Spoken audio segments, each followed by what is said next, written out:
জাতীয় প্রেস ক্লাবের সামনে আজকে আপনারা হাজার হাজার, বিশেষ করে যারা মালিক এবং ড্রাইভার, আমি এর আগেও সাক্ষাৎ নিয়েছি, তারা উপস্থিত।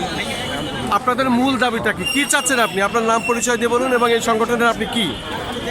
আমার নাম মোহাম্মদ জুয়েল মালদিয়া। আমি ঢাকা জেলা বারাই চালিত সিএনজি অটো রিক্সা মালিক কল্যাণ সমিতির 10,050 রেজে নাম্বার ওটার সভাপতি, ঐক্যের যুগ্ম আহ্বায়ক। আমরা 3 সংগঠন ঐক্য হয়েছি।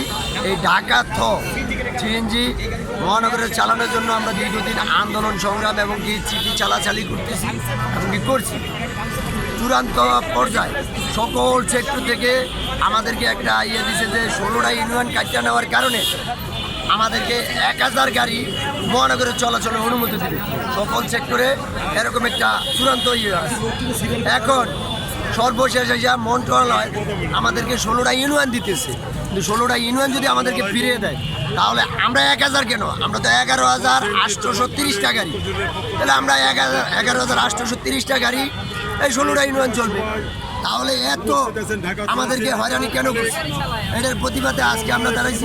আমাদেরকে যেহেতু চূড়ান্ত ফাইনাল আছে 1004টা আমরা মহানগরে চলাচলের অনুমতি চাই। এইটার দাবিতে আমরা মাননীয় প্রধানমন্ত্রীর কাছে হস্তক্ষেপ চাইছি এবং কি এইটার প্রতিবাদ জানাচ্ছি। এই 3টে সংগঠনের নাম বলেন, কি কি সংগঠন? 3 সংগঠন কোনটা কোনটা? একটা হলো ঢাকা জেলা বারাই চালিত অটো রিক্সা মালিক সমিতি। হ্যাঁ।